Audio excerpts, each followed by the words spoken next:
Bismillahirrahmanirrahim. Assalamu alaikum friends, how are you?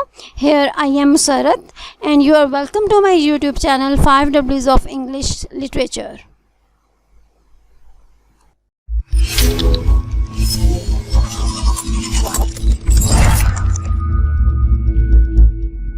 Friends, आज की video में हम विलियम शेक्सपियर के फेमस प्ले हैमलेट को डिस्कस करेंगे।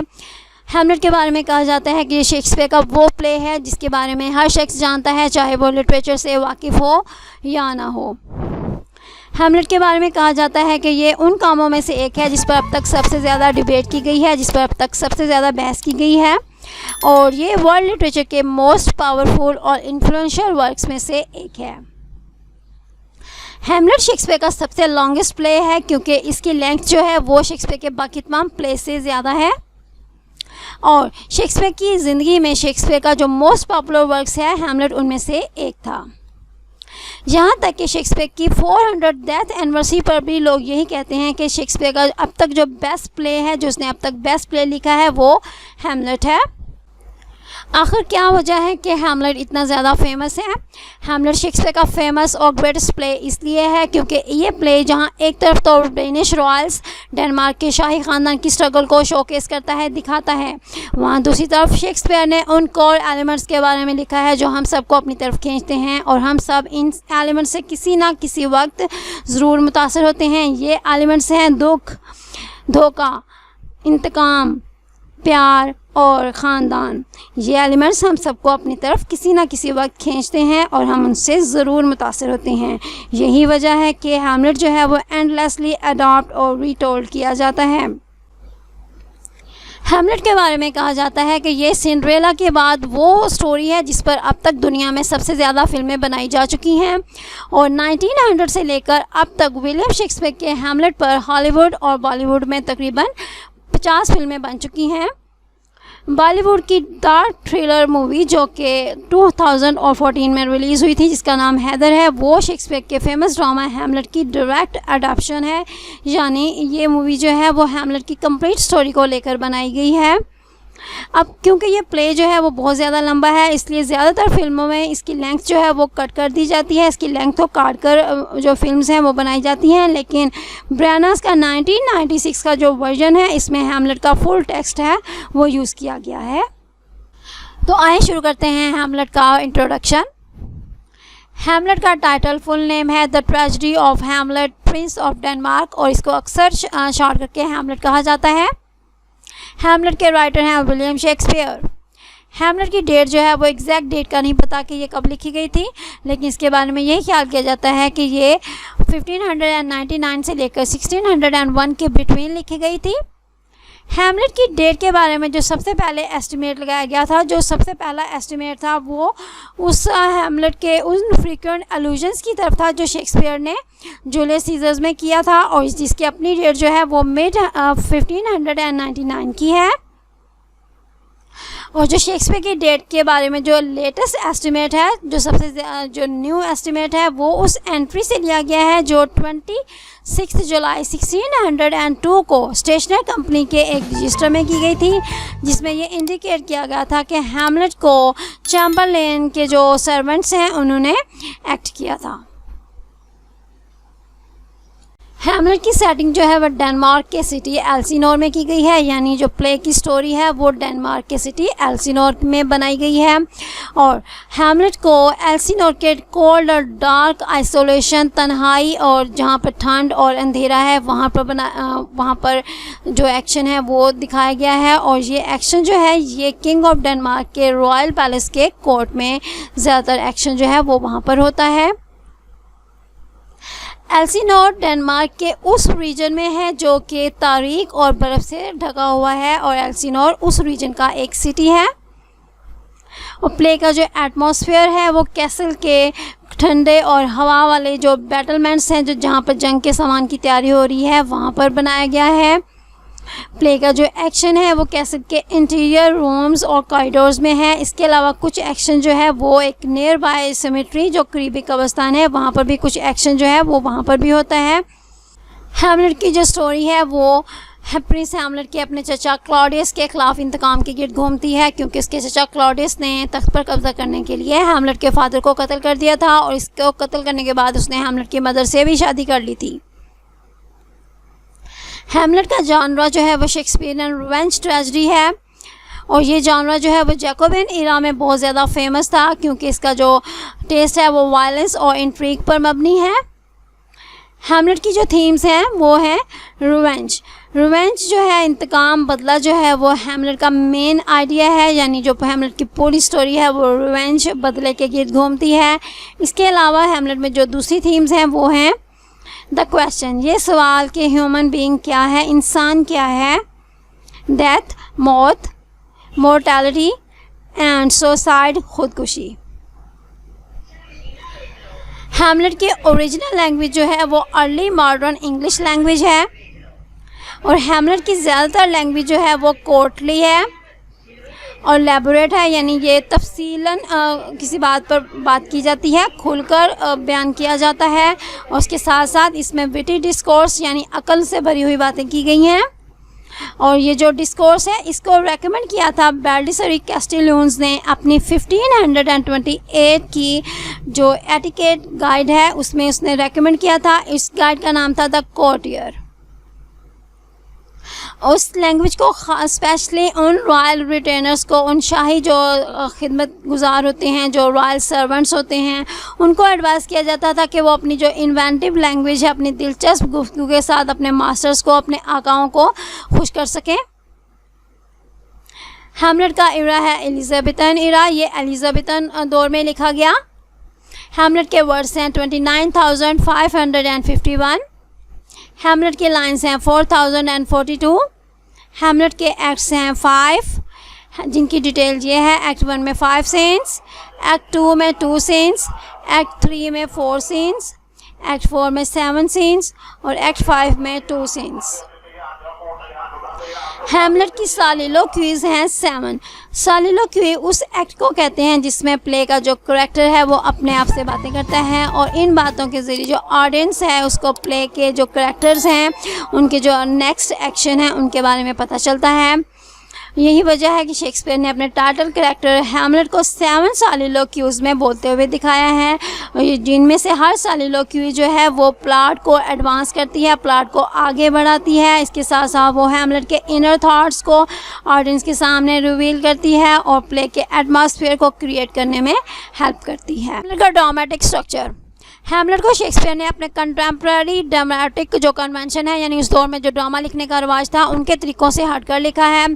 फॉर एग्जांपल शेक्सपियर के दिनों में ये रिवाज था कि जो ड्रामास थे वो एरिस्टोटल की पोएटिक्स के एडवाइस को फॉलो करके लिखे जाते थे। पोएटिक्स में कहा गया है कि ड्रामा को एक्शन पर फोकस करना चाहिए, ना कि करैक्टर्स पर। लेकिन शेक्सपियर ने हैमलेट में इस सिचुएशन को इस तरह से चेंज कर दिया है कि सालिलोक्यूज के ज़रिए ऑडियंस को पता चलता है, एक्शन के ज़रिए पता नहीं चलता कि आगे हैमलेट क्या करने वाला है और हैमलेट के ख्यालात क्या हैं, वो क्या सोच रहा है। इसके साथ साथ हैमलेट में हम ये भी देखते हैं कि इसमें एक और जो शेक्सपियरियन डिवाइस है वो यूज़ की गई है। इस डिवाइस का नाम है play with in the play. ये एक ऐसी लिटरेरी डिवाइस है जिसमें जो ऑन गोइंग स्टोरी होती है उसके एक्शन के साथ साथ एक और स्टोरी भी बताई जाती है। हैमलेट का कॉन्टेक्स्ट और इंटरप्रिटेशन, यानी वो सर्कमस्टेंसेस, वो बैकग्राउंड जिसमें हैमलेट लिखा गया है, और इसकी जो इंटरप्रिटेशन है, यानी हैमलेट को रिसर्च करके स्कॉलर्स ने इसके जो मफहूम निकाले हैं वो कौन से हैं, इसके बारे में कुछ बात कर लेते हैं। हैमलेट का सबसे पहले जो रिलीजियस कॉन्टेक्स्ट है वो है कैथोलिक और प्रोटेस्टेंट, क्योंकि हैमलेट जो है वो रिलीजियस और अपहीवल और इंग्लिश रिफॉर्मेशन के वक्त लिखा गया था, इसी वजह से इसमें ये दोनों एलिमेंट्स पाए जाते हैं। सबसे पहले बात करते हैं हैमलेट के कैथोलिक जो एलिमेंट्स हैं वो हैं, हैमलेट में जो गोस्ट दिखाया गया है वो अपने आप को परगेटरी बताता है कि वो पाक है, इसी वजह से वो उनकी जो लास्ट राइट्स हैं उसके बगैर ही वो मर जाता है। ये कैथोलिक एलिमेंट है।